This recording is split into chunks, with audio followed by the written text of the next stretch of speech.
The main goal of meditation, as I've said before, is enlightenment, um, or freedom. The word enlightenment is an interesting word. It's, of course, an English word. It's not exactly the word that we use when we use talk in other languages, but it's an interesting word because if you look at the actual word itself, it could mean one of two things: being bright, being removed or taken out of the darkness, um, enlightening oneself in terms of gaining wisdom or understanding or light, and the other one becoming lighter or giving up one's burdens. And both of these definitions, I think, are quite apt for the meaning, to explain the meaning of the result of meditation, the fruit of meditation, which we're all hoping to attain. The first one is because we're practicing to gain wisdom. We're not practicing just to sit around and feel peaceful, or to gain a break or a rest from our troubles for a while. As I've said before, we're looking to really and truly understand how our reality works, how our mind works, how our physical surroundings work, and how we interact with them. And coming to see things as they are, coming to see the truth about our emotions, the truth about our obsessions, the truth about our aversions, the truth about our fears and our worries and our concerns, and coming to see the true nature of the things which we worry and concern and are afraid and depressed and confused about. And once we come to see these things clearly, of course, we're able to approach every experience in a much more enlightened manner.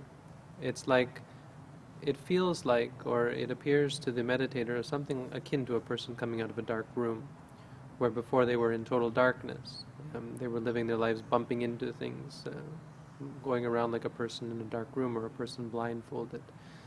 And so they would act like a chicken with its head cut off, or an animal that has no intelligence and no wisdom, no understanding. And after they practice meditation, it's like suddenly someone turned on a light and they're able to see, and they're able to avoid dangers and avoid suffering, because they see the truth of the situation. They see things as they are and how they work. They see their own emotions and so on. The other definition, equally apt, but for a totally different reason, is the idea of giving up one's burdens. And they're sort of intertwined, but the idea is here that we're giving up our attachments or our predilections, our obsessions with things. Whereas normally we carry around so much baggage with us. We talk about emotional baggage.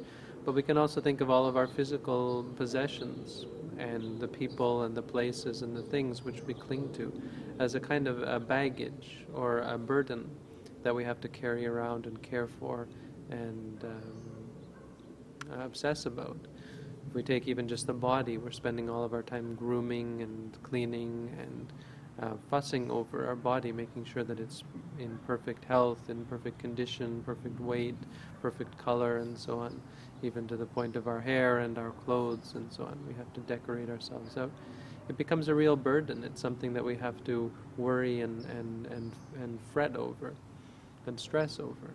All of the people around us are the same. They become a burden when we are concerned and worried, and our happiness depends on theirs, or our happiness depends on their appearance and on their behavior. Our happiness depends on our friendship with them, when we are dependent on them acting in a certain way and not acting in another way. This is a real burden. It's a weight on us. And when we're able to give this up and be without, say, the most beautiful body or the most beautiful clothes or the greatest friends or without people who are pleasing to us, when we're able to just be and let things come and go, when our possessions are not so important. And of course, when we're able to give up our emotional baggage as well, once we gain wisdom and understanding, obviously the other important aspect of wisdom, um, meaning that wisdom is in and of itself not truly a valid goal, because just because you're wise doesn't in and of itself mean happiness, but it necessitates happiness because it relieves the burden. After you have wisdom and understanding, you're freed from this whole emotional baggage that comes from our obsessions and our attachments to things. As we have an understanding of the situations around us, we approach things without any emotional baggage. We approach things with wisdom, with a clear sense of how things are and what things are, a clear sense of the nature of the situation. So we live our lives free from all of the baggage as we become enlightened. So I wanted to explain this to sort of give an idea that enlightenment is not something foreign, it's not something mystical or magical. Even the idea of nirvana or nibbana is simply freedom from suffering because of enlightenment, because one has become freed of one's burdens, because one has become wise and has turned on the light in their mind, has gained the brilliance of wisdom.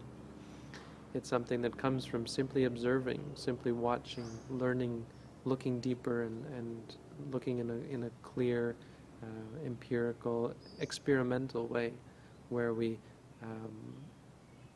accept things or acknowledge things for what they are. So when we, as we explained in meditation, when we feel pain, we just know it as pain. When we feel the movements of the body, even, we see them just as the movements of the body. When we're thinking, we see it just as thinking. When we have emotions, we see them just as emotions. When we see, when we hear, when we smell, when we taste, when we feel, and we think things, we see it simply for what it is, as it is. And as we look closer and closer, as we see clearer and clearer, wisdom can't but arise, because we're looking at things simply for what they are. We have an objective outlook, and we are objectively studying, analyzing, and learning more about ourselves, more about the phenomena that arise in our everyday experience. So I hope this has been of some help, just as sort of an addition to the videos on how to meditate. One more in the series on how and why everyone should practice meditation. So thanks for tuning in, and look forward to more videos in the future. Thanks. Have a good day.